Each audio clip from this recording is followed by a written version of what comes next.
Well, the Supreme Court today upheld the death sentence of 26/11 Mumbai terror attack convict Mohammad Ajmal Kasav, saying that waging war against the country was the primary and foremost offence committed by the Pakistani terrorist.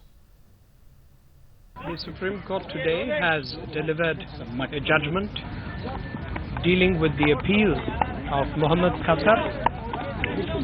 Mohammad Kasav was specially represented by an amicus curiae, a distinguished lawyer of the Supreme Court, Mr. Raju Ramachandran. There were detailed arguments which were presented over a few months, and the arguments involved, shall we say, issues of criminal law, constitutional law, the rights of the accused, and we also dealt with certain elements of public international law in the concept of an offence against the Indian state. The Supreme Court has today dismissed the appeal of Mohammad Kasav. मैं इस फैसले का स्वागत करता हूं और आज जो लोगों की हत्या हुई उनके प्रति हमने कुछ न्याय देने की एक कोशिश की, ये ऐसा मुझे लगता है। फिर भी एक सवाल है कि कसाब की फांसी की सजा का एग्जीक्यूशन कब होगा। मैं मानता हूं कि कसाब को फांसी के सजा के खिलाफ मर्सी पिटीशन करने का अधिकार है, लेकिन मुझे उम्मीद है कि दहशतगर्दी की जब कोई फांसी की अर्जी के खिलाफ अगर मर्सी पिटीशन करता है तो उसे ऑन प्रायोरिटी डिसाइड करना चाहिए ताकि लोगों में एक विश्वास पैदा हो। See, we have seen him, smilingly firing the AK-47 to the innocent victims. See, the security person, leave alone the security personnel. Sandeep was, Major Sandeep Unnikrishnan was a security personnel. He has done his duty quite well. That's what I can say. But what about the people those who have suffered on the streets? Well, a lot of them are suffering due to injuries today also. So we have to consider all that things, and he has to be given the punishment as early as possible. That's what I say.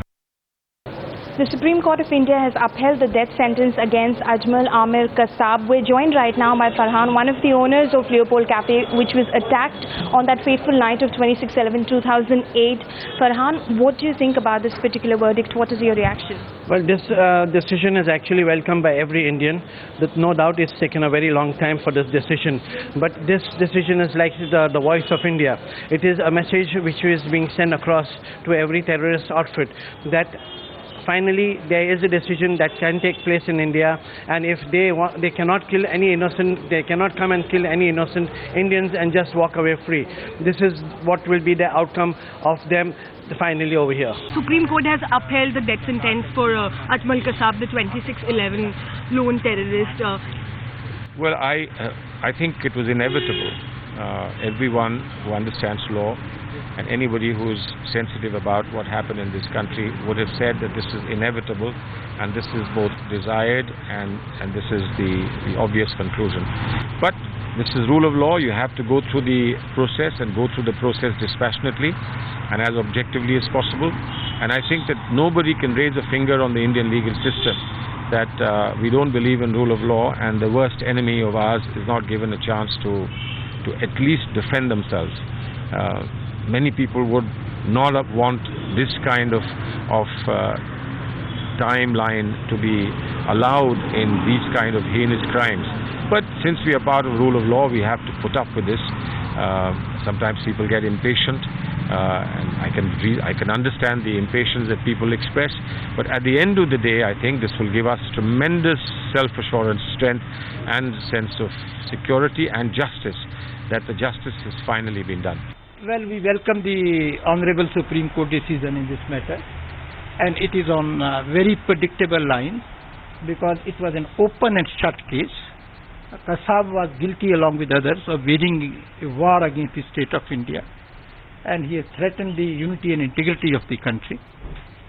But at the same time, I have an apprehension that the courts have done their job and done remarkably well, because Kasav, even when it was an open and shut case, he was allowed access to all possible courts and legal remedies.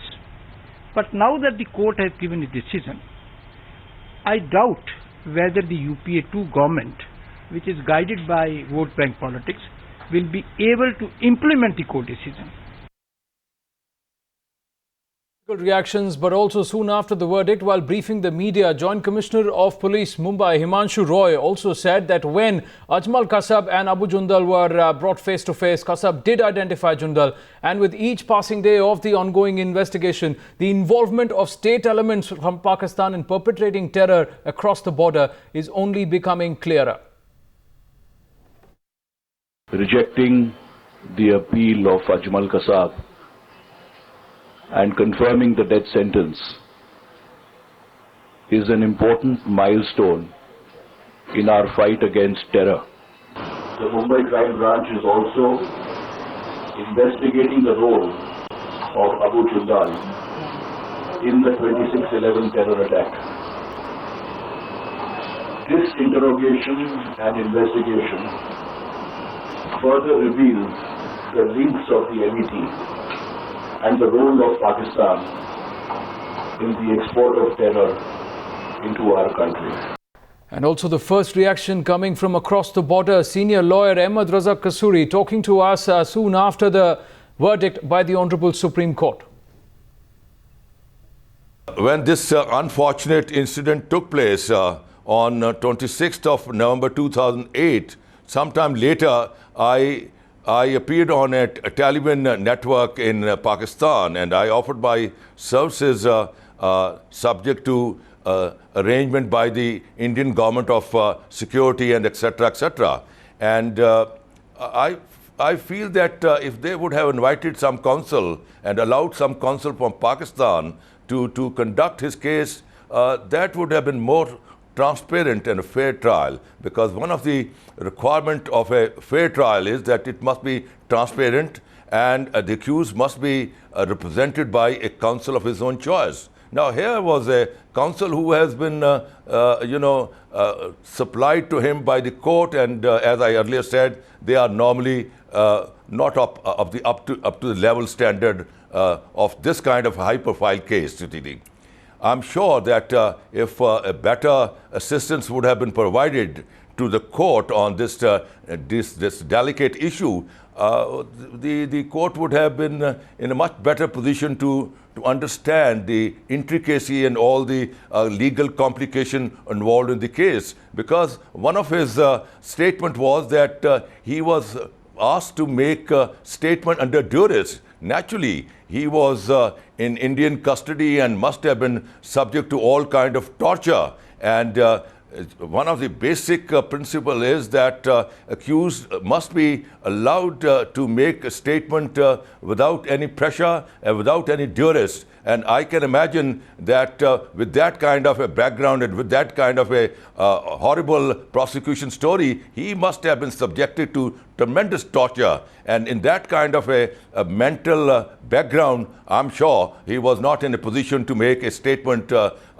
freely and a statement which was according to the facts.